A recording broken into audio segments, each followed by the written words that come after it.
بسم الله الرحمن الرحيم. ومن الناس من يقول آمنا بالله وباليوم الآخر وما هم بمؤمنين يخادعون الله والذين آمنوا وما يخدعون إلا أنفسهم وما يشعرون۔ بعض لوگ کہتے تو ہیں کہ ہم اللہ تعالیٰ پر اور قیامت کے دن پر ایمان رکھتے ہیں، لیکن در حقیقت وہ ایماندار نہیں ہوتے۔ وہ اللہ تعالیٰ کو اور ایمان والوں کو دھوکہ دینا چاہتے ہیں، لیکن دراصل خود اپنے تئیں دھوکہ دے رہے ہیں مگر سمجھتے نہیں۔ سامعین، اب ان آیتوں کی تفسیر سماعت کیجیے۔ منافقت کی ابتدا اور اس کی اقسام۔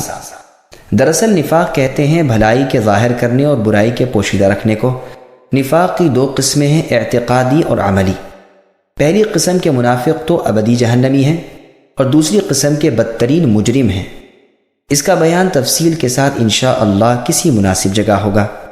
ابن جریج رحمۃ اللہ علیہ فرماتے ہیں، منافق کا قول اس کے فعل کے خلاف، اس کا باطن ظاہر کے خلاف، اس کا آنا جانے کے خلاف، اس کی موجودگی عدم موجودگی کے خلاف ہوا کرتی ہے۔ نفاق مکے میں تو تھا ہی نہیں بلکہ اس کا خلاف تھا۔ بعض لوگ ایسے تھے جو زبردستی سے بظاہر کافروں کا ساتھ دیتے تھے مگر دل میں مسلمان ہوتے تھے۔ جب رسول اللہ صلی اللہ علیہ وسلم ہجرت کر کے مکہ چھوڑ کر مدینے میں تشریف لائے اور یہاں اوس اور خزرج کے قبائل نے انصار بن کر رسول اللہ کا ساتھ دیا اور جاہلیت کے زمانے کی مشرکانہ بت پرستی ترک کر کے دونوں قبیلوں میں سے خوش نصیب مشرف باسلام ہو گئے، لیکن یہودی اب تک اللہ تعالیٰ کی اس نعمت سے محروم تھے۔ ان میں سے صرف عبداللہ بن سلام رضی اللہ عنہ نے اس سچے دین کو قبول کیا تھا۔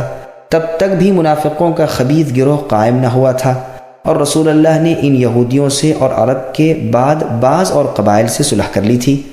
غرض اس منافقوں کی جماعت کے قیام کی ابتدا یوں ہوئی کہ مدینے کے یہودیوں کے 3 قبیلے تھے، بنو قینقاع، بنو نضیر اور بنو قریظہ۔ بنو قینقاع تو خزرج کے حلیف اور بھائی بند بنے ہوئے تھے اور باقی 2 قبیلوں کا بھائی چارہ اوس سے تھا۔ جب جنگ بدر ہو گئی اور اس میں پروردگار عالم نے اپنے دین والوں کو غالب کیا اور اسلام کی شان و شوکت ظاہر ہوئی، مسلمانوں کا سکہ جم گیا اور کفر کا زور ٹوٹ گیا، تو اس وقت یہ ناپاک گروہ قائم ہوا۔ عبداللہ بن ابی ابن سلول تھا تو خزرج کے قبیلے میں سے، لیکن اوس اور خزرج دونوں اسے اپنا بڑا مانتے تھے، بلکہ اس کی باقاعدہ سرداری اور بادشاہت کے اعلان کا پختہ ارادہ ہو چکا تھا کہ ان دونوں قبیلوں کا رخ اسلام کی طرف ہو گیا اور اس کی سرداری یوں ہی رہ گئی۔ یہ خار تو اس کے دل میں تھا ہی، ادھر اسلام کی روز افزوں ترقی، ادھر لڑائی میں کامیابی نے اسے مخبوط الحواس کر دیا۔ اب اس نے دیکھا کہ یوں کام نہیں چلے گا، فوراً بظاہر اسلام قبول کر لینے اور بباطن کافر رہنے کی ٹھان لی، اور جس قدر جماعت اس کے زیر اثر تھی سب کو یہی ہدایت کی، اور اس طرح منافقین کی ایک جمعیت مدینے میں اور مدینے کے آس پاس قائم ہو گئی۔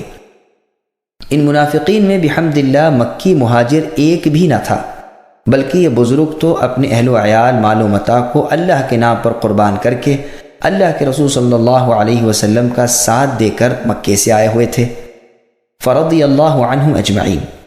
عبداللہ بن عباس رضی اللہ عنہما فرماتے ہیں، یہ منافق اوس اور خزرج کے قبیلوں میں سے تھے اور یہودی بھی جو ان کے طریقے پر تھے۔ قبیلہ اوس اور خزرج کے نفاق کا ان آیات میں بیان ہے۔ ابو العالیہ، حسن قتادہ اور سدی رحمۃ اللہ علیہم نے بھی یہی بیان کیا ہے۔ اللہ رب العالمین نے منافقوں کی بہت سی بدخصلتوں کا یہاں ذکر فرمایا تاکہ ان کے ظاہر حال سے مسلمان دھوکے میں نہ آ جائیں اور انہیں مسلمان خیال کر کے اپنا نہ سمجھ بیٹھیں، جس کی وجہ سے کوئی بڑا فساد پھیل جائے۔ یہ یاد رہے کہ بدکاروں کو نیک سمجھنا بھی بجائے خود بہت برا اور نہایت خوفناک امر ہے، جس طرح اس آیت میں فرمایا ہے کہ یہ لوگ زبانی اقرار تو ضرور کرتے ہیں مگر دل میں ان کے ایمان نہیں۔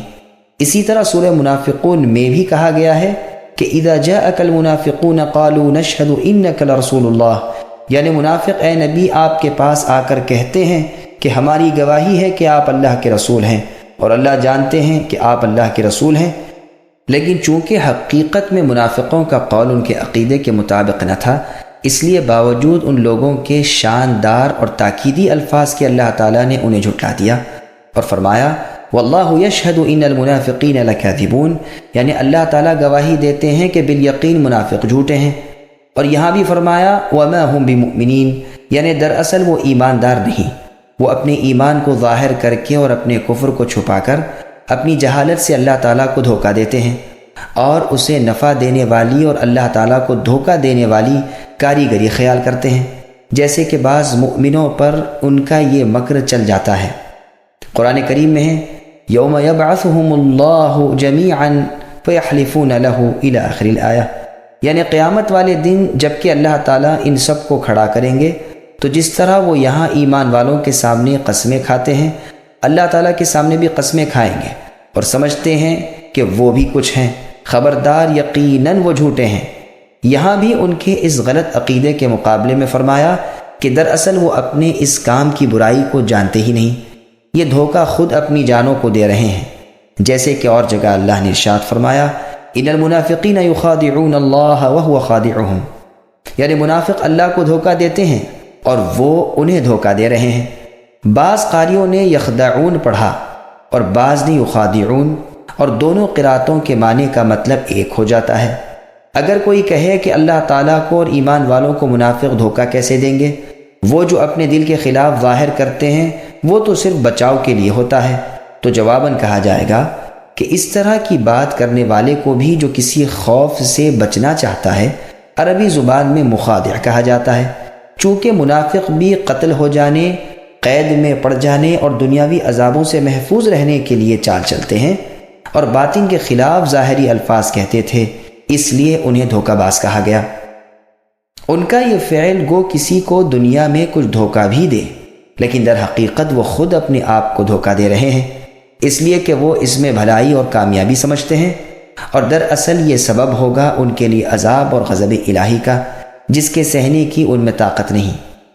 پس یہ دھوکہ حقیقتاً ان پر خود وبال ہوگا، وہ جس کام کو انجام کا اچھا سمجھتے ہیں وہ ان کے حق میں برا اور بہت برا ہوگا۔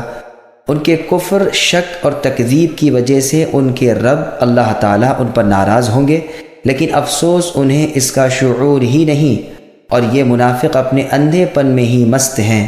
ابن جریج رحمۃ اللہ علیہ اس کی تفسیر میں فرماتے ہیں کہ لا الہ الا اللہ کا اظہار کر کے وہ اپنی جان مال کا بچاؤ کرنا چاہتے ہیں، یہ کلمہ ان کے دلوں میں جاگزی نہیں ہوتا۔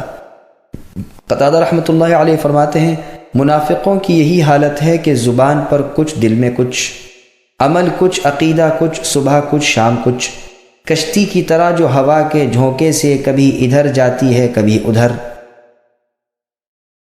فی قلوبہم مرض فزادہم اللہ مرضا ولہم عذاب علیم بما كانوا یکذبون۔ ان منافقوں کے دلوں میں بیماری تھی، اللہ تعالیٰ نے انہیں بیماری میں بڑھا دیا اور ان کے جھوٹ کی وجہ سے ان کے لیے دردناک عذاب ہے۔ سامعین اب اس آیت کی تفسیر سماعت کیجیے۔ بیماری سے کیا مراد ہے؟ بیماری سے مراد یہاں شک و شبہ ہے۔ ابن عباس، ابن مسعود اور چند صحابہ رضوان اللہ علیہم سے یہی مروی ہے۔ مجاہد، عکرمہ، حسن بصری، ابو العالیہ، ربیع ابن انس اور قتادہ رحمۃ اللہ علیہم کا بھی یہی قول ہے۔ عکرمہ اور طاؤس رحمۃ اللہ علیہما نے اسی کی تفسیر ریا سے کی ہے، یعنی دکھاوا، اور ابن عباس رضی اللہ عنہما سے اس کی تفسیر نفاق بھی مروی ہے۔ زید ابن اسلم رحمۃ اللہ علیہ فرماتے ہیں یہاں دینی بیماری مراد ہے، نہ کہ جسمانی۔ انہیں اسلام میں شک کی بیماری تھی اور ان کی ناپاکی میں اللہ نے اور اضافہ کر دیا، جیسے قرآن میں اور جگہ ہے فَأَمَّا الَّذِينَ آمَنُوا فَزَادَتْهُمْ إِيمَانًا وَهُمْ يَسْتَبْشِرُونَ وَأَمَّا الَّذِينَ فِي قُلُوبِهِمْ مَرَضٌ فَزَادَتْهُمْ رِجْسًا إِلَى رِجْسِهِمْ، یعنی ایمان والوں کو ایمان میں زیادہ کرتی ہے اور وہ خوشیاں مناتے ہیں، لیکن بیماری والوں کی ناپاکی اور پلیدی کو اور زیادہ کر دیتی ہے، یعنی ان کی بدی اور گمراہی بڑھ جاتی ہے۔ یہ بدلہ بالکل ان کے عمل کے مشابہ ہے۔ یہ تفسیر اچھی ہے۔ ٹھیک اسی کے مثل یہ فرمان بھی ہے والذین اہتدوا زادہم ھدی وآتاہم تقواہم، یعنی ہدایت والوں کو ہدایت میں اللہ بڑھا دیتے ہیں اور ان کو تقوی عطا فرماتے ہیں۔ یکذبون کو یکذبون بھی قاریوں نے پڑھا ہے۔ یہ دونوں بد خصلتیں منافقوں میں تھیں، جھٹلاتے بھی تھے اور جھوٹے بھی تھے۔ رسول اللہ صلی اللہ علیہ وسلم بعض منافقوں کو اچھی طرح جاننے کے باوجود پھر بھی قتل نہ کرنے کی وجہ وہ ہے جو صحیح بخاری اور مسلم کی روایت میں ہے کہ رسول اللہ نے عمر رضی اللہ عنہ سے فرمایا، میں اس بات کو ناپسند کرتا ہوں کہ لوگوں میں یہ چرچے ہوں کہ محمد صلی اللہ علیہ وسلم اپنے ساتھیوں کو قتل کر ڈالتے ہیں۔ مطلب یہ ہے کہ جو اعرابی یعنی دیہاتی آس پاس میں ہیں، انہیں یہ تو معلوم نہ ہوگا کہ ان منافقوں کے پوشیدہ کفر کی بنا پر انہیں قتل کیا گیا۔ ان کی نظریں تو صرف ظاہر داری پر ہوں گی۔ جب ان میں یہ بات مشہور ہو جائے گی کہ رسول اللہ اپنے ساتھیوں کو قتل کر ڈالتے ہیں تو ڈر ہے کہ کہیں وہ اسلام کے قبول کرنے سے رک نہ جائیں۔ قرطبی فرماتے ہیں، ہمارے علماء وغیرہ کا بھی یہی قول ہے۔ ٹھیک اسی طرح رسول اللہ مؤلفۃ القلوب کو، جن کے دل اسلام کی جانب مائل ہو جاتے تھے، ان کو مال عطا فرمایا کرتے تھے، جبکہ رسول اللہ جانتے تھے کہ ان کے اعتقاد بد ہیں۔ امام مالک رحمہ اللہ بھی منافقوں کو قتل نہ کرنے کی یہی وجہ بیان فرماتے ہیں، جیسے محمد بن جہم، قاضی اسماعیل اور ابہری نے نقل کیا ہے۔ امام مالک رحمہ اللہ سے بقول ابن ماجشون ایک وجہ یہ بھی نقل کی گئی ہے کہ یہ اس لیے تھا کہ رسول اللہ کی امت کو معلوم ہو جائے کہ حاکم اپنے علم پر فیصلہ نہیں کر سکتا۔ قرطبی فرماتے ہیں، گو علماء میں تمام مسائل میں اختلاف ہو، لیکن اس مسئلے میں سب کا اتفاق ہے کہ قاضی صرف اپنی ذاتی معلومات کی بنا پر کسی کو قتل نہیں کر سکتا۔ امام شافعی رحمۃ اللہ علیہ نے ایک اور وجہ بیان کی ہے۔ آپ فرماتے ہیں کہ رسول اللہ کا منافقین کو قتل کرنے سے باز رہنے کا سبب ان کا اپنے ایمان کو اپنی زبان سے ظاہر کرنا تھا، گو اس کا علم تھا کہ ان کے دل اس کے خلاف ہیں، لیکن ظاہری کلمہ اس پہلی بات کو ہٹا دیتا تھا۔ اس کی تائید میں بخاری اور مسلم وغیرہ کی حدیث بھی پیش کی جا سکتی ہے، جس میں ہے کہ مجھے حکم کیا گیا ہے کہ میں لوگوں سے لڑوں یہاں تک کہ وہ لا الہ الا اللہ کہیں۔ جب وہ اسے کہہ دیں تو انہوں نے مجھ سے اپنی جانیں اور مال بچا لیا، اور ان کا حساب اللہ عز و جل پر ہے۔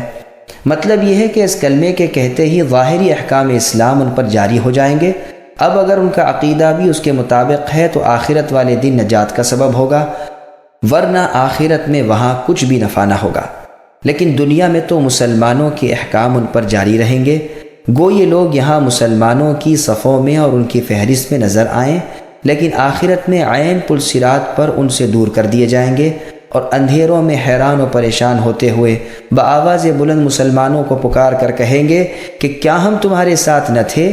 لیکن وہاں سے جواب ملے گا کہ تھے تو صحیح، مگر تم فتنوں میں پڑ گئے اور انتظار ہی میں رہ گئے اور اپنی منمانی خواہشوں کے پھیر میں پڑ گئے، یہاں تک کہ امر الہی یعنی موت آ پہنچی۔ غرض دار آخرت میں بھی مسلمانوں کے پیچھے یہ منافق لگے لپٹے رہیں گے، لیکن بالآخر ان سے الگ کر دیے جائیں گے اور ان کی امیدوں پر پانی پھر جائے گا۔ وہ چاہیں گے کہ مسلمانوں کے ساتھ سجدے میں گر پڑیں، لیکن سجدہ نہیں کر سکیں گے، جیسے کہ احادیث میں مفصل بیان آ چکا۔ بعض محققین نے کہا ہے کہ ان کے قتل نہ کیے جانے کی یہ وجہ تھی کہ اللہ کے رسول کی موجودگی میں ان کی شرارتیں نہیں چل سکتی تھیں۔ اللہ تعالیٰ مسلمانوں کو اپنی وحی کے ذریعے ان کی برائیوں سے محفوظ رکھ لیا کرتے تھے، لیکن رسول اللہ کے بعد اگر اللہ نہ کرے ایسے لوگ ہوں کہ ان کا نفاق کھل جائے اور مسلمان بخوبی معلوم کر لیں تو قتل کر دیے جائیں گے۔ امام مالک رحمہ اللہ کا فتویٰ ہے کہ نفاق رسول اللہ کے زمانے میں تھا، لیکن آج کل تو وہ بے دینی اور زندیقیت ہے۔ یہ بھی یاد رہے کہ زندیق کے بارے میں بھی علماء کا اختلاف ہے کہ جب وہ کفر ظاہر کرے تو اس کے قتل سے پہلے اس پر توبہ پیش کی جائے یا نہیں، اور وہ زندیق جو لوگوں کو بھی اس کی تعلیم دیتا ہو اور وہ زندیق جو معلم نہ ہو، ان دونوں میں فرق کیا جائے گا یا نہیں، اور یہ ارتداد کئی مرتبہ ہوا ہو تب یہ حکم ہے یا صرف ایک مرتبہ ہونے پر بھی۔ پھر اس میں بھی اختلاف ہے کہ یہ اسلام لانا اور یہ رجوع کرنا خود اس کی اپنی طرف سے ہو یا اس پر غلبہ پا لینے کے بعد بھی یہی حکم ہے۔ غرض ان سب باتوں میں اختلاف ہے، لیکن اس کے بیان کی جگہ احکام کی کتابیں ہیں نہ کہ تفاسیر کی۔ صحیح مسلم کی حدیث کی روح سے 14 آدمیوں کے نفاق کا تو رسول اللہ کو قطعی علم تھا۔ یہ وہ بد باطن لوگ تھے جنہوں نے غزوہ تبوک میں مشورہ کر کے یہ امر طے کر لیا تھا کہ رسول اللہ کے ساتھ دغا بازی کریں۔ رسول اللہ کے قتل کی پوری سازش کر چکے تھے کہ رات کے اندھیرے میں جب رسول اللہ فنا گھاٹی کے قریب پہنچے تو آپ کی اونٹنی کو بتکا دیں، وہ بھڑک کر بھاگے گی اور رسول اللہ گھاٹی میں گر پڑیں گے۔ اللہ تعالیٰ نے اپنے نبی کی طرف اسی وقت وحی بھیج کر ان کی اس ناپاک سازش کو بے نقاب کر دیا۔ رسول اللہ نے حذیفہ رضی اللہ عنہ کو بلا کر اس واقعے کی خبر دی اور ان غداروں کے نام بھی بتا دیے، پھر بھی رسول اللہ نے ان کے قتل کے احکام صادر نہ فرمائے۔ ان کے سوا اور منافقوں کے ناموں کا رسول اللہ کو علم نہ تھا، چنانچہ قرآن میں اللہ تعالیٰ کہتے ہیں وَمِمَّنْ حَوْلَكُمْ مِنَ الْأَعْرَابِ مُنَافِقُونَ، یعنی تمہارے آس پاس کے بعض اعرابی منافق ہیں اور بعض سرکش منافق مدینے میں بھی ہیں، تم انہیں نہیں جانتے لیکن ہم جانتے ہیں۔ اور جگہ اللہ نے فرمایا لَإِن لَمْ يَنْتَهِ الْمُنَافِقُونَ إِلَى آخِرِ الْآيَةِ، یعنی اگر یہ منافق گندے دل والے اور فساد و تکبر والے اپنی شرارتوں سے باز نہ آئے تو ہم بھی انہیں نہ چھوڑیں گے اور مدینے میں بہت کم باقی رہ سکیں گے، بلکہ ان پر لعنت کی جائے گی، جہاں پائے جائیں گے پکڑے جائیں گے اور ٹکڑے ٹکڑے کر دیے جائیں گے۔ ان آیات سے معلوم ہوا کہ رسول اللہ کو ان منافقوں کا علم نہ تھا کہ کون کون ہیں۔ ہاں، ان کی مذموم خصلتیں جو بیان ہوئی تھیں، یہ جس میں پائی جاتی تھی اس پر نفاق صادق آتا تھا، جیسے اور جگہ ارشاد فرمایا وَلَوْ نَشَاءُ لَأَرَيْنَاكَهُمْ، یعنی اگر ہم چاہیں تو ہم آپ کو اے نبی ان کو دکھا دیں، لیکن آپ ان کی نشانیوں اور ان کے انداز گفتگو سے ہی ان کو پہچان لیں گے۔ ان منافقوں میں سب سے زیادہ مشہور عبداللہ ابن ابی ابن سلول تھا۔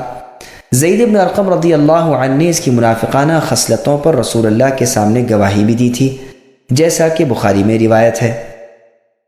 باوجود اس کے جب یہ مرتا ہے تو رسول اللہ اس کے جنازے کی نماز پڑھاتے ہیں اور اس کے دفن میں اسی طرح شرکت کرتے ہیں جس طرح اور مسلمان صحابیوں کے جنازے میں شرکت کرتے تھے۔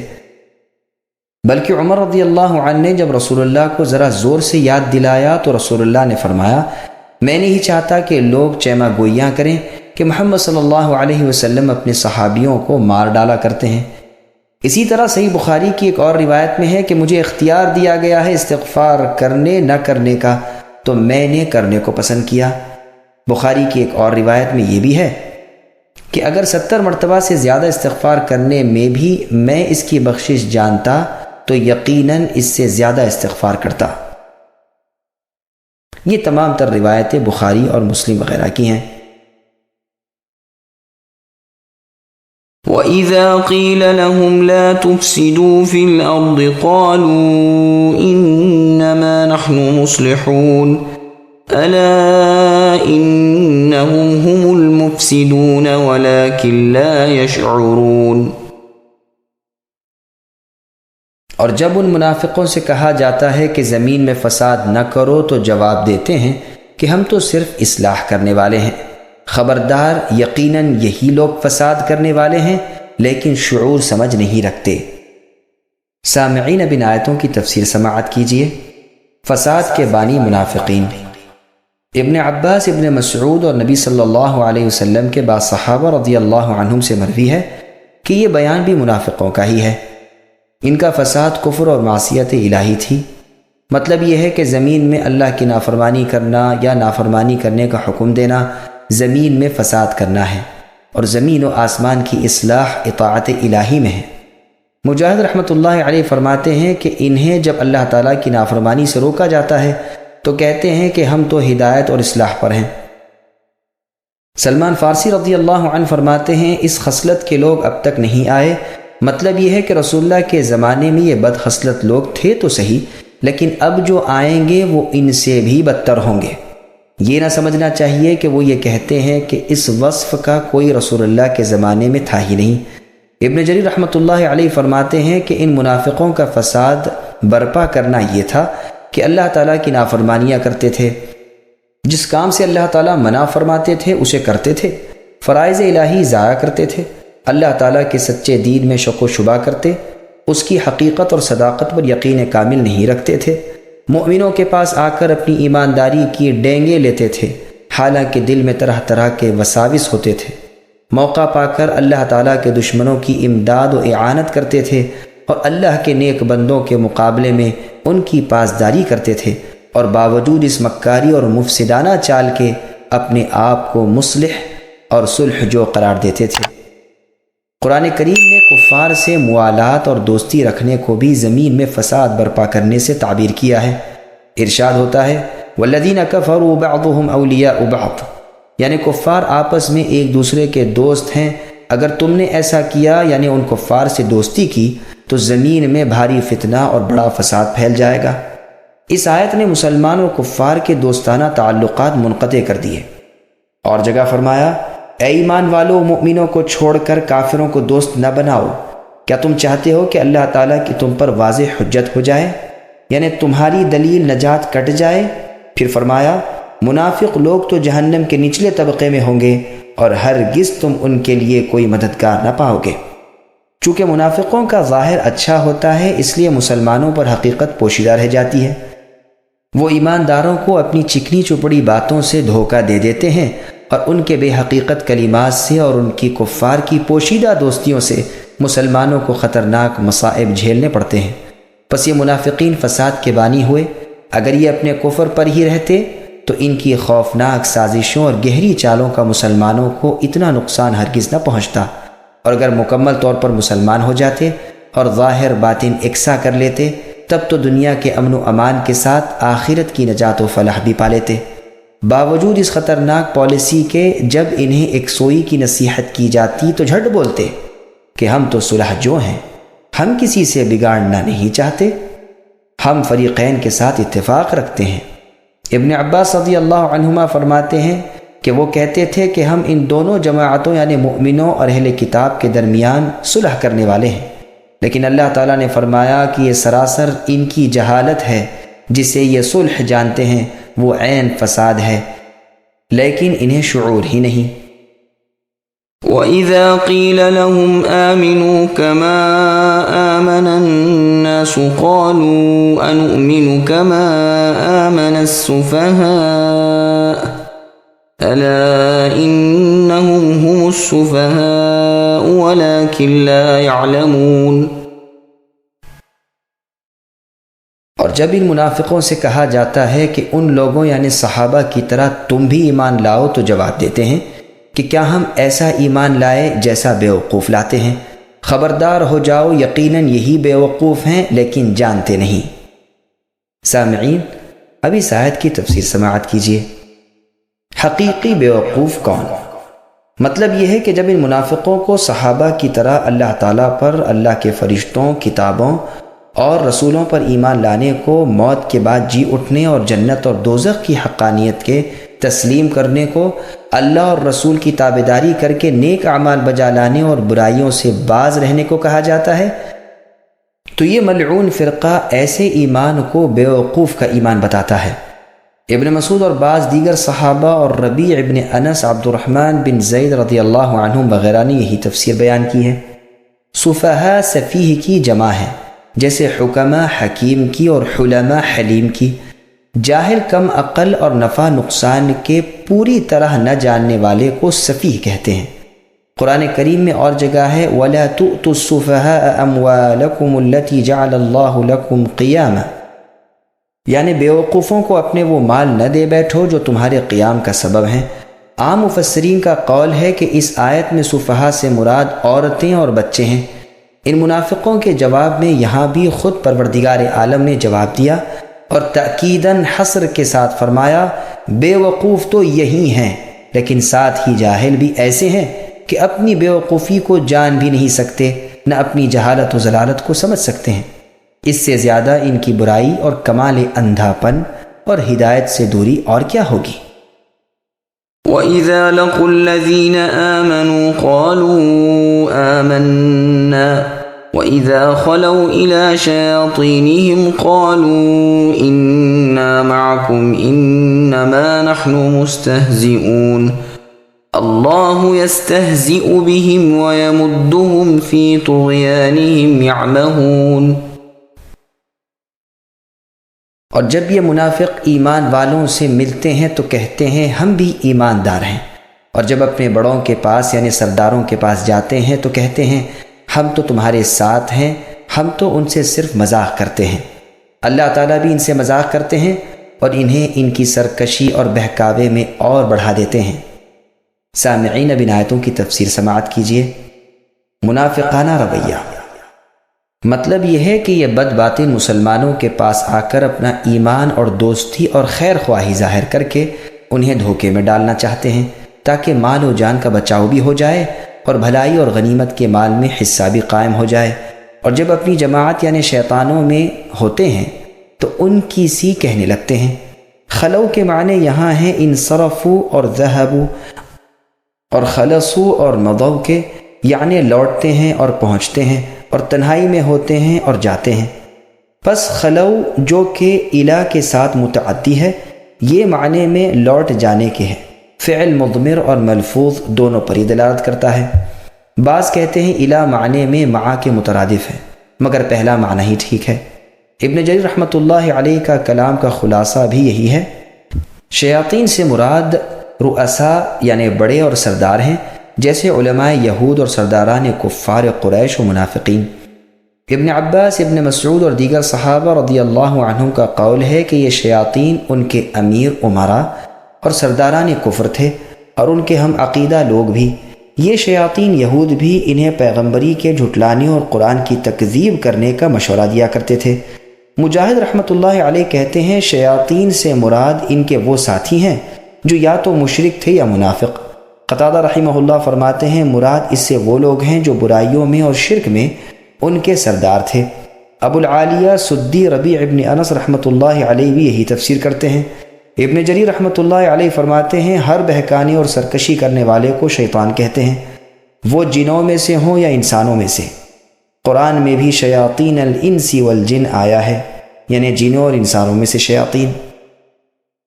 جب یہ منافق مسلمانوں سے ملتے تو کہتے ہم تمہارے ساتھ ہیں، یعنی جیسے تم ہو ویسے ہی ہم ہیں،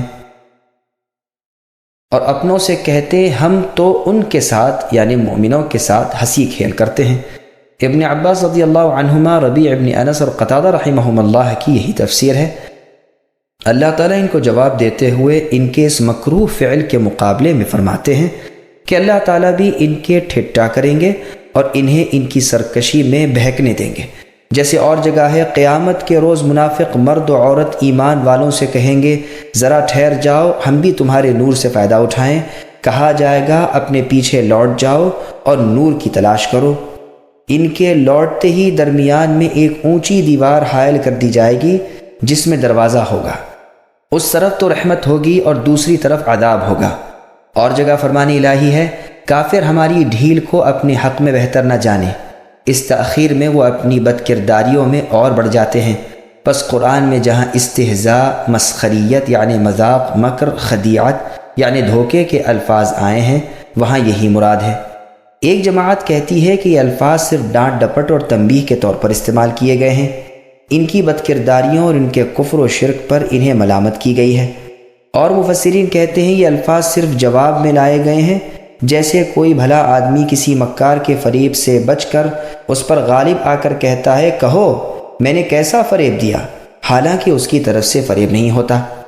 اسی طرح یہ فرمان الہی ہے وَمَكَرُوا وَمَكَرَ اللَّهُ، اور اللہ یستہزئ بہم، ورنہ اللہ کی ذات مکر اور مذاق سے پاک ہے۔ مطلب یہ ہے کہ ان کا فن فریب انہی کو برباد کرتا ہے۔ ان الفاظ کا یہ بھی مطلب بیان کیا گیا ہے کہ اللہ ان کی ہنسی، دھوکہ، تمسخر اور بھول کا ان کو بدلہ دیں گے، تو بدلے میں بھی وہی الفاظ استعمال کیے گئے۔ معنی دونوں لفظوں کے دونوں جگہ جدا جدا ہے۔ دیکھیے قرآن کریم میں ہے وَجَزَاءُ سَيِّئَةٍ سَيِّئَةٌ مِثْلُهَا، یعنی برائی کا بدلہ ویسی ہی برائی ہے۔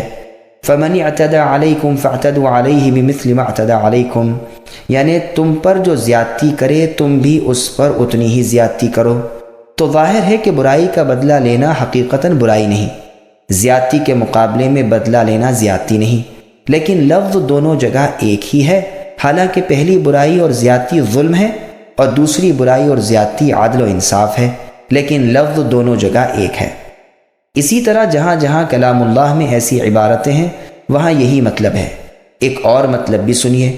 دنیا میں منافق اپنی اس پلید پالیسی سے مسلمانوں کے ساتھ مذاق کرتے تھے، اللہ نے بھی ان کے ساتھ یہی کیا کہ دنیا میں انہیں امن و امان مل گیا، اب یہ مست بن گئے، حالانکہ یہ عارضی امن ہے، قیامت والے دن انہیں کوئی امن نہیں۔ یہاں وہ ان کے مال اور ان کی جانیں بچ گئیں، لیکن اللہ کے ہاں یہ دردناک عذابوں کا شکار بنیں گے۔ ابن جریر رحمۃ اللہ علیہ نے اسی قول کو ترجیح دی ہے اور اس کی بہت کچھ تائید کی ہے، اس لیے کہ مکر، دھوکہ اور مذاق جو بلا وجہ ہو اس سے تو اللہ کی ذات پاک ہے۔ ہاں انتقام، مقابلے اور بدلے کے طور پر یہ الفاظ اللہ کی نسبت کہنے میں کوئی حرج نہیں۔ ابن عباس رضی اللہ عنہما بھی یہی فرماتے ہیں کہ یہ ان سے بدلہ ہے اور ان کی سزا ہے۔ یمدہم کا مطلب ڈھیل دینا اور بڑھانا بیان کیا گیا ہے، جیسے فرمایا ایحسبون انما نمدہم بہ، یعنی کیا یہ کفار یوں سمجھ بیٹھے ہیں کہ ان کے مال اولاد کا زیادہ ہونا ان کے لیے کوئی بھلی چیز ہے؟ نہیں، انہیں صحیح شعور ہی نہیں ہے۔ اور فرمایا سنستدرجہم من حیث لا یعلمون، اس طرح ہم انہیں آہستہ آہستہ پکڑیں گے کہ انہیں پتہ بھی نہ چلے۔ تو مطلب یہ ہوا کہ ادھر یہ گناہ کرتے ہیں، ادھر دنیاوی نعمتیں زیادہ ہوتی ہیں، یہ خوش ہو جاتے ہیں، حالانکہ دراصل وہ عذاب ہی ہے۔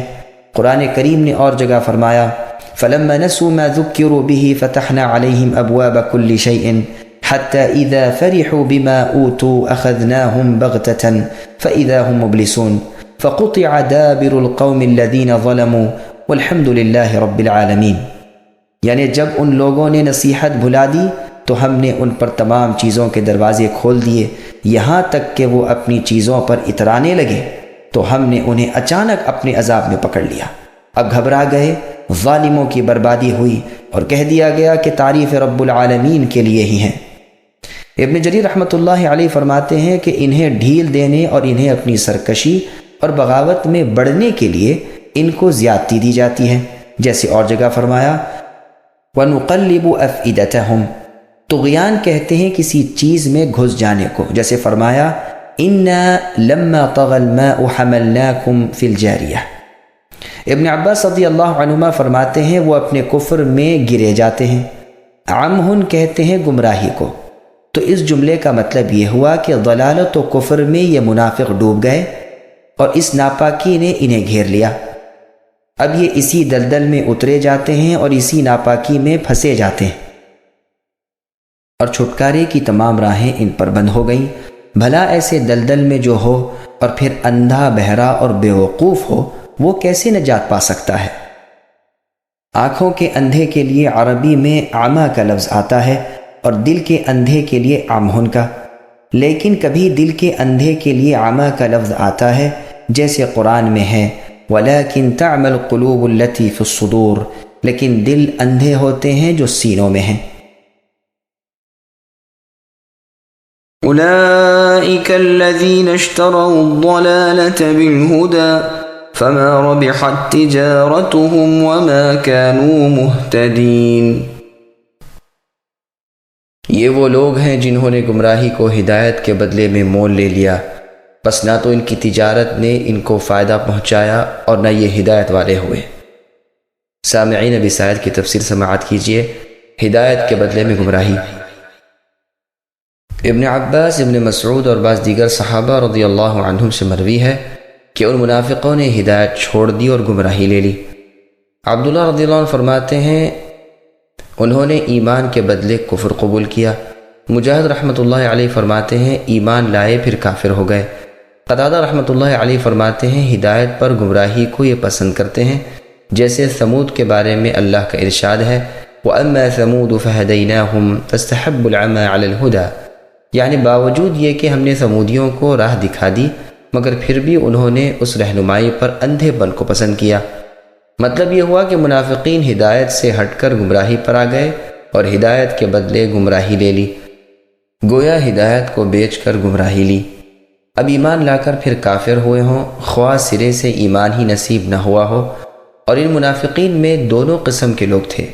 چنانچہ قرآن کریم میں ہے ذَلِكَ بِأَنَّهُمْ آمَنُوا ثُمَّ كَفَرُوا فَطُبِعَ عَلَى قُلُوبِهِمْ، یہ اس لیے ہے کہ یہ منافق لوگ ایمان لا کر پھر کافر ہو گئے، پس ان کے دلوں پر مہر کر دی گئی۔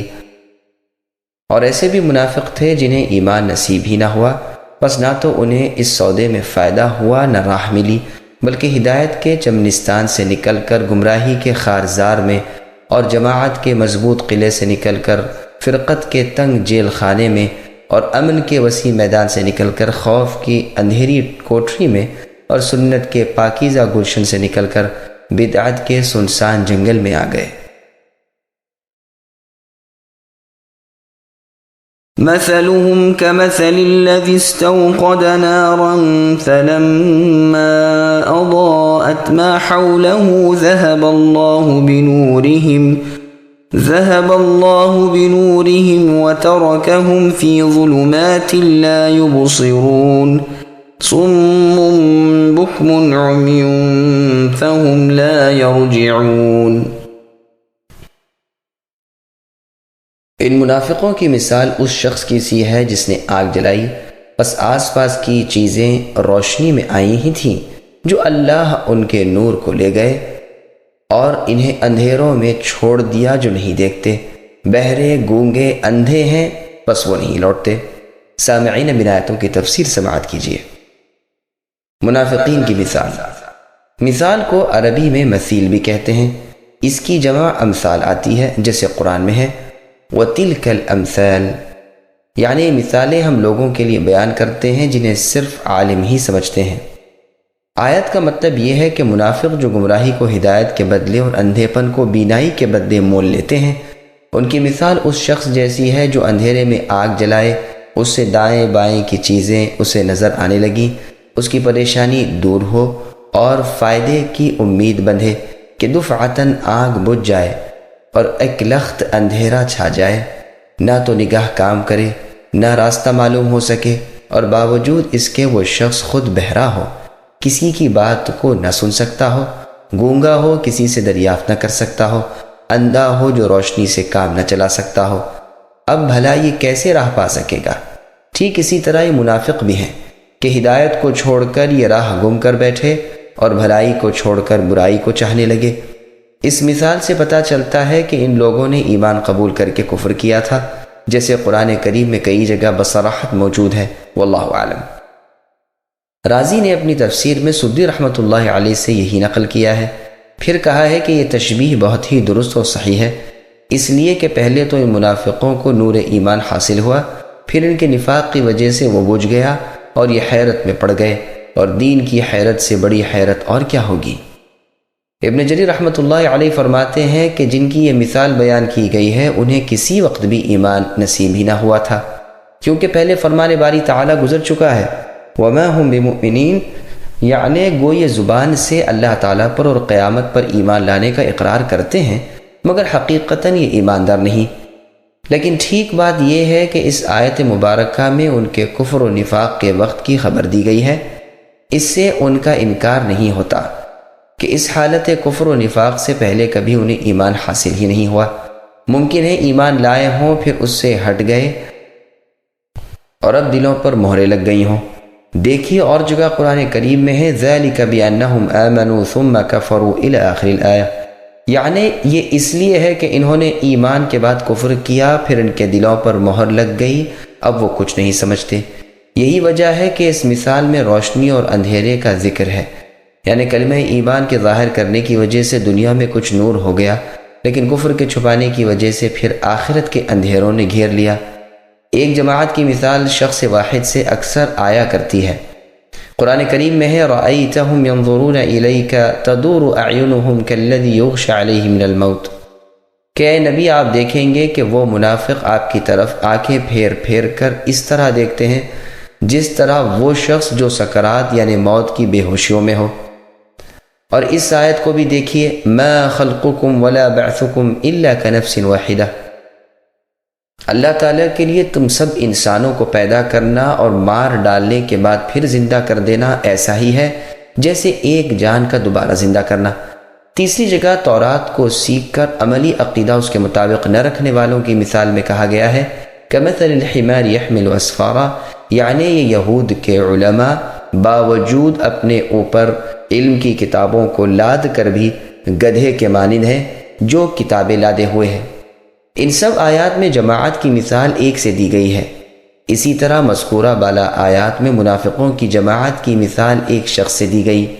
بعض کہتے ہیں تقدیر کلام یوں ہے مثل قصتهم كمثل قصة الذين استوقدوا نارا، یعنی ان کے واقعے کی مثال ان لوگوں کے واقعے کی طرح ہے جو آگ روشن کریں۔ بعض کہتے ہیں کہ آگ جلانے والا تو ایک ہے لیکن جلاتا ہے ایک جماعت کے لیے جو اس کے ساتھ ہے۔ اور لوگ کہتے ہیں الذی یہاں معنی میں الذین کے ہے، جیسے کہ شاعروں کے شعروں میں بھی آتا ہے۔ میں کہتا ہوں خود مثال میں بھی واحد کے صیغے کے بعد ہی جمع کے صیغے بھی ہیں، بنورہم اور ترکہم اور لا یرجعون ملاحظہ ہوں، اور اس طرح کلام میں اعلیٰ فصاحت اور بہترین خوبی آ گئی ہے۔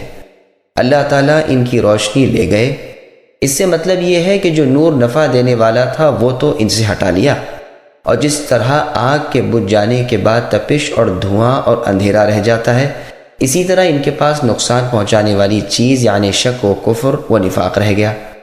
نہ تو راہ راست کو خود دیکھ سکیں، نہ دوسرے کی بھلی بات سن سکیں، نہ کسی سے بھلائی کا سوال کر سکیں۔ اب پھر لوٹ کر ہدایت پر آنا محال ہو گیا۔ اس کی تائید میں مفسرین کے اقوال سنیے۔ ابن عباس، ابن مسعود اور بعض اور صحابہ رضی اللہ عنہم فرماتے ہیں رسول اللہ کے مدینہ تشریف لانے کے بعد کچھ لوگ اسلام لے آئے مگر پھر منافق بن گئے۔ ان کی مثال اس شخص جیسی ہے جو اندھیرے میں ہو پھر آگ جلا کر روشنی حاصل کرے اور آس پاس بھلائی برائی دیکھنے لگے اور معلوم کرے کہ کس راہ میں کیا ہے، کہ اچانک آگ بجھ جائے، روشنی جاتی رہے، اب معلوم نہیں ہو سکتا کہ کس راہ میں کیا کیا ہے۔ اسی طرح منافق شرک و کفر کی ظلمت یعنی اندھیرے میں تھے، پھر اسلام لا کر بھلائی برائی یعنی حلال و حرام وغیرہ سمجھنے لگے مگر پھر کافر ہو گئے اور حرام و حلال، خیر اور شر میں کچھ تمیز نہ رہی۔ ابن عباس رضی اللہ عنہما فرماتے ہیں نور سے مراد ایمان اور ظلمت سے مراد ضلالت و کفر ہے۔ یہ لوگ ہدایت پر تھے لیکن پھر سرکشی کر کے بہک گئے۔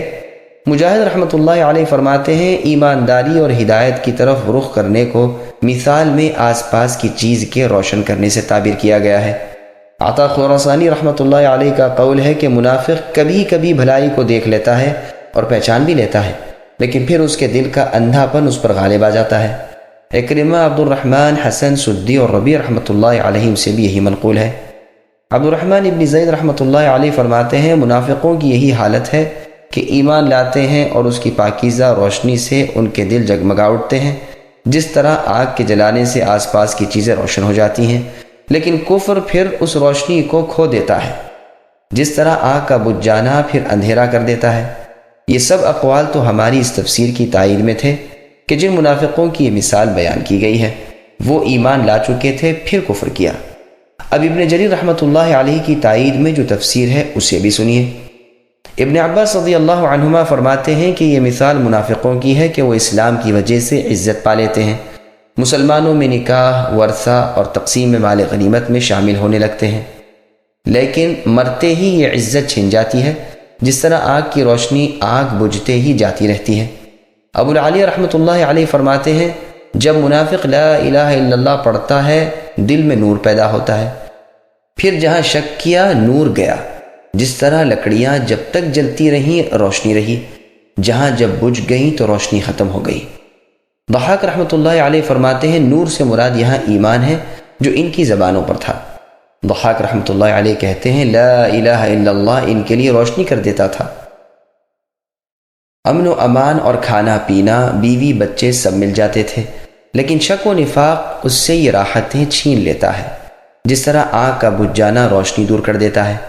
قتادہ رحمۃ اللہ علیہ کا قول ہے کہ لا الہ الا اللہ کہنے سے منافق کو دنیاوی نفع، مثلا مسلمانوں میں لڑکے لڑکی کا لین دین، ورثے کی تقسیم، جان مال کی حفاظت وغیرہ مل جاتا ہے، لیکن چونکہ اس کے دل میں ایمان کی جڑ اور اس کے کاموں میں حقیقت نہیں ہوتی، اس لیے موت کے وقت وہ سب منافع سلب ہو جاتے ہیں، جیسے آنکھ کی روشنی جو بجھ جائے۔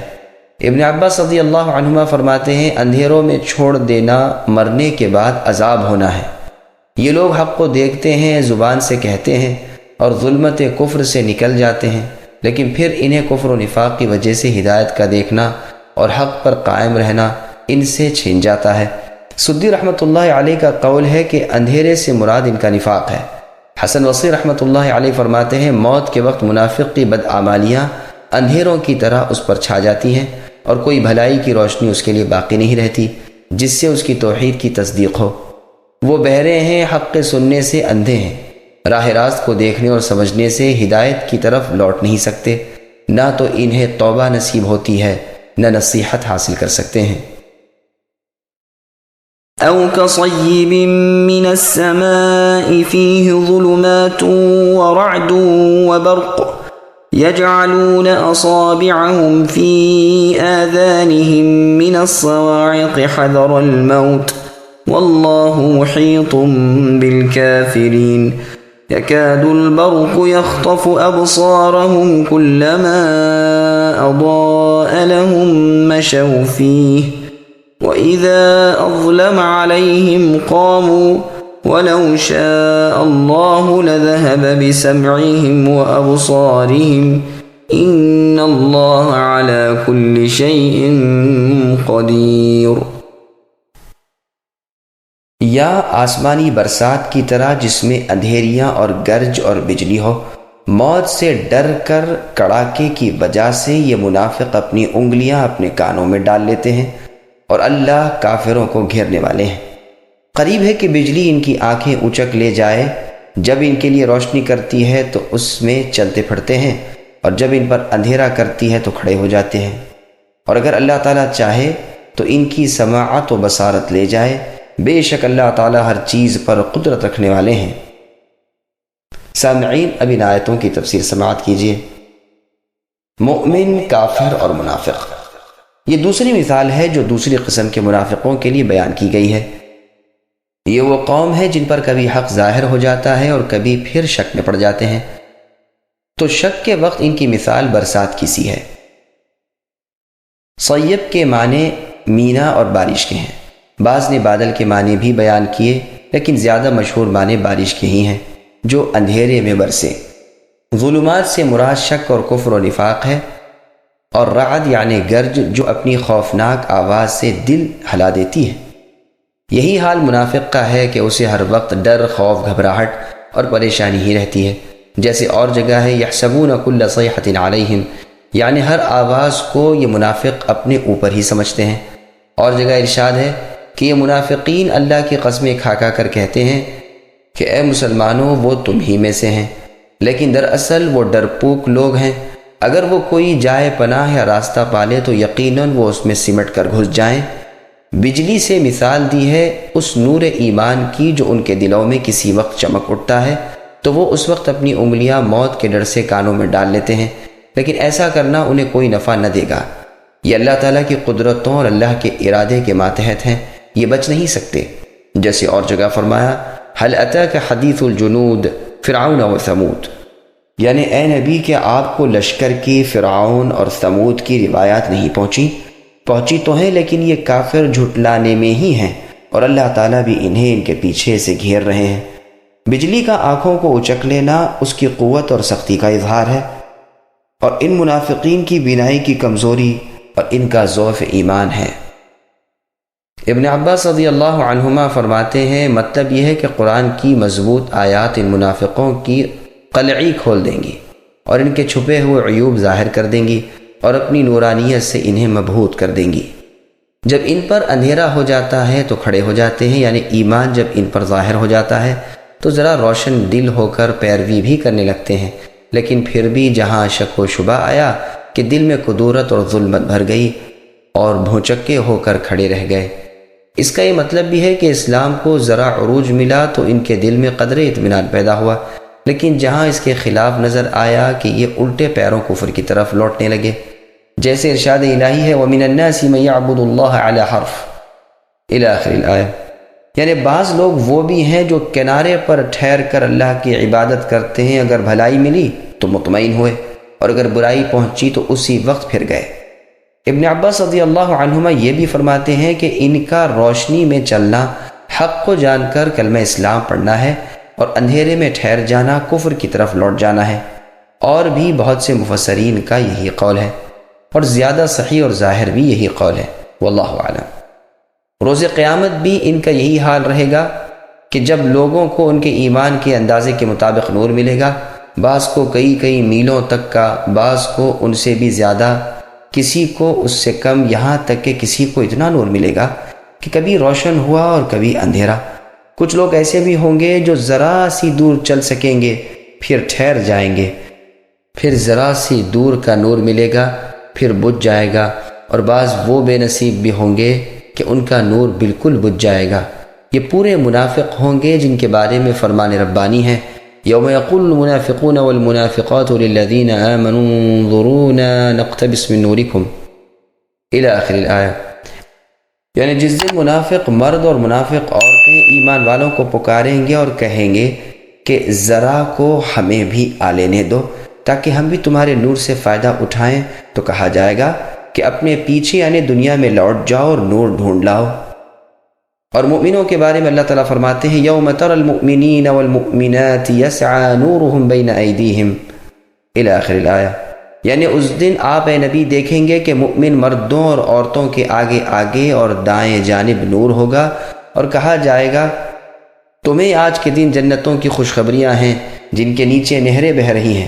اور فرمایا جس دن نہ رسوا کریں گے اللہ تعالیٰ نبی کو اور ان لوگوں کو جو ان کے ساتھ ایمان لائے، ان کا نور ان کے آگے اور دائیں جانب ہوگا۔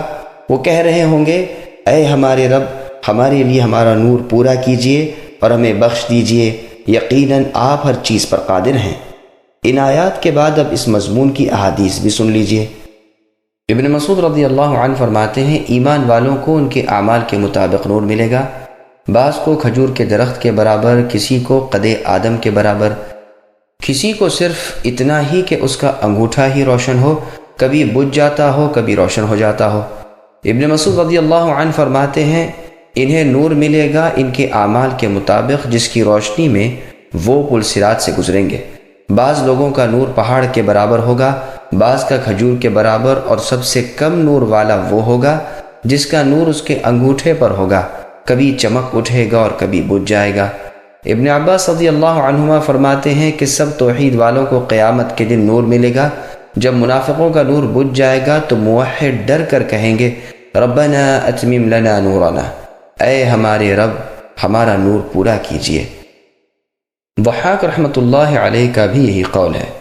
ان حدیث سے معلوم ہوا کہ خالص مؤمن وہ جن کا بیان اگلی 4 آیات میں ہوا، خالص کفار جن کا ذکر اس کے بعد کی 2 آیات میں ہے، اور منافق جن کی 2 قسمیں ہیں، ایک تو خالص منافق جن کی مثال آنکھ کی روشنی سے دی گئی، دوسرے وہ منافق جو تردد میں ہیں یعنی شک اور شبے میں، کبھی تو ایمان چمک اٹھتا ہے کبھی بجھ جاتا ہے، انہی کی مثال بارش سے دی گئی ہے، یہ پہلی قسم کے منافقوں سے کچھ کم ہے۔ اسی طرح سورہ نور میں بھی اللہ تعالیٰ نے مؤمن کی اور اس کے دل کے نور کی مثال اس منور چراغ سے دی ہے جو روشن فانوس میں ہو، اور خود فانوس بھی چمکتے ہوئے تارے کی طرح ہو۔ چنانچہ ایماندار کا ایک تو خود دل روشن، دوسرے خالص شریعت کی اسے امداد، پس روشنی پر روشنی، نور پر نور ہو جاتا ہے۔ اسی طرح دوسری جگہ کافروں کی مثال بھی بیان کی جو اپنی نادانی کی وجہ سے اپنے آپ کو کچھ سمجھتے ہیں اور حقیقت میں وہ کچھ نہیں ہوتے۔ فرمایا کافروں کے اعمال کی مثال ریت کے چمکیلے ٹیلوں کی طرح ہے جنہیں پیاسا پانی سمجھتا ہے، یہاں تک کہ پاس آ کر دیکھتا ہے لیکن کچھ بھی نہیں پاتا۔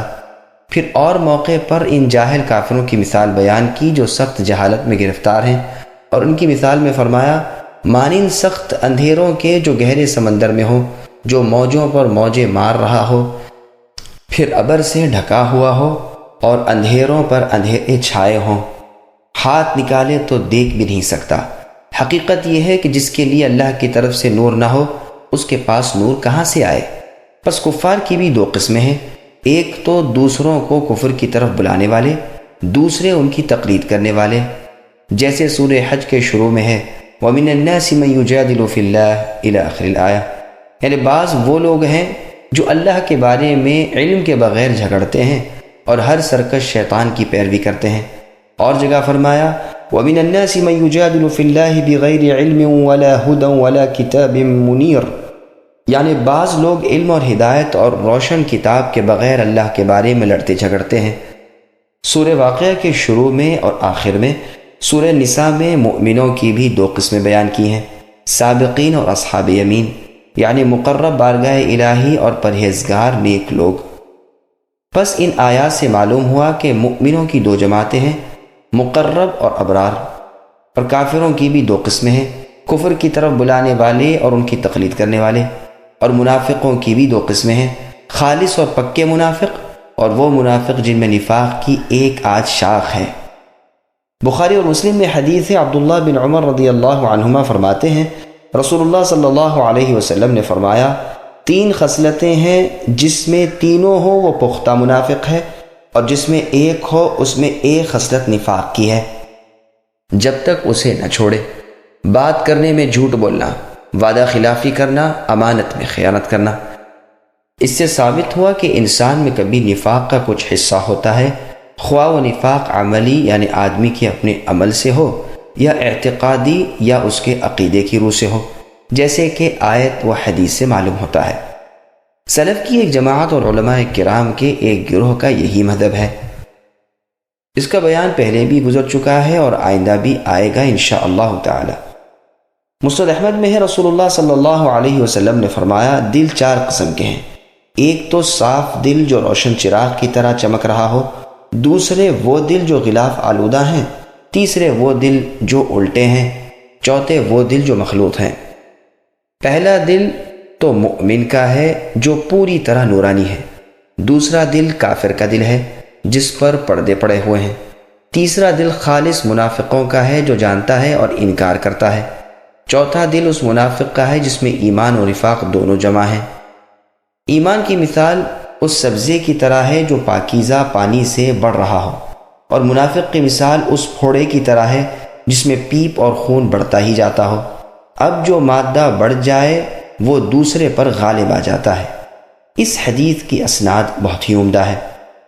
ابن عباس رضی اللہ عنہما فرماتے ہیں، اگر اللہ چاہے تو ان کے کان اور آنکھیں برباد کر دے، مطلب یہ ہے کہ جب انہوں نے حق کو جان کر اسے چھوڑ دیا تو اللہ ہر چیز پر قادر ہیں، یعنی اگر چاہے تو عذاب و سزا کرے، اگر چاہے تو معاف کر دے۔ یہاں قدرت کا بیان اس لیے کیا کہ پہلے منافقوں کو اپنے عذاب اور اپنی جبروت سے ڈرایا ہے، اور کہہ دیا ہے کہ وہ انہیں گھیر لینے اور ان کے کانوں کو بہرا اور آنکھوں کو اندھا کرنے پر قادر ہیں۔ قدیر کے معنی قادر کے ہیں، جیسے علیم کے معنی عالم کے ہیں۔ ابن جریر رحمۃ اللہ علیہ فرماتے ہیں، یہ دونوں مثالیں ایک ہی قسم کے منافقوں کی ہے، او معنی میں واقع ہے، یعنی اور جیسا فرمایا وَلَا تُطِعْ مِنْهُمْ آثِمًا أَوْ كَفُورًا، یا لفظ او اختیار کے لیے ہے، یعنی خواہ یہ مثال بیان کرو خواہ وہ مثال بیان کرو، اختیار ہے۔ قرطبی فرماتے ہیں، اور یہاں پر تساوی یعنی برابری کے لیے ہے، جیسے عربی زبان کا محاورہ ہے جالس الحسن او ابن سیرین۔ زمخشری بھی یہی توجیہ کرتے ہیں، تو مطلب یہ ہوگا کہ ان دونوں مثالوں میں سے جو سی مثال چاہو بیان کرو، دونوں ان کے حال کے مطابق ہیں۔ میں کہتا ہوں یہ باعتبار منافقوں کی قسموں کے ہیں، ان کے احوال و صفات طرح طرح کے ہیں، جیسے سورہ براءت میں وَمِنْهُمْ وَمِنْهُمْ وَمِنْهُمْ کر کے ان کی بہت سی قسمیں، بہت سے افعال اور بہت سے اقوال بیان کیے ہیں۔ تو یہ دونوں مثالیں 2 قسم کے منافقوں کی ہیں جو ان کے احوال اور صفات سے بالکل مشابہ ہیں، واللہ اعلم۔ سورہ نور میں 2 قسم کے کفار کی مثالیں بیان کی، ایک کفر کی طرف بلانے والے، دوسرے مقلد۔ فرمایا والذین کفروا اعمالهم کسراب بقیعہ، پھر فرمایا او کظلمات۔ پس پہلی مثال یعنی ریت کے تودے کی کفر کی طرف بلانے والوں کی ہے جو جہل مرکب میں پھنسے ہوئے ہیں، دوسری مثال مقلدوں کی ہے جو سخت جہالت میں مبتلا ہیں، واللہ اعلم۔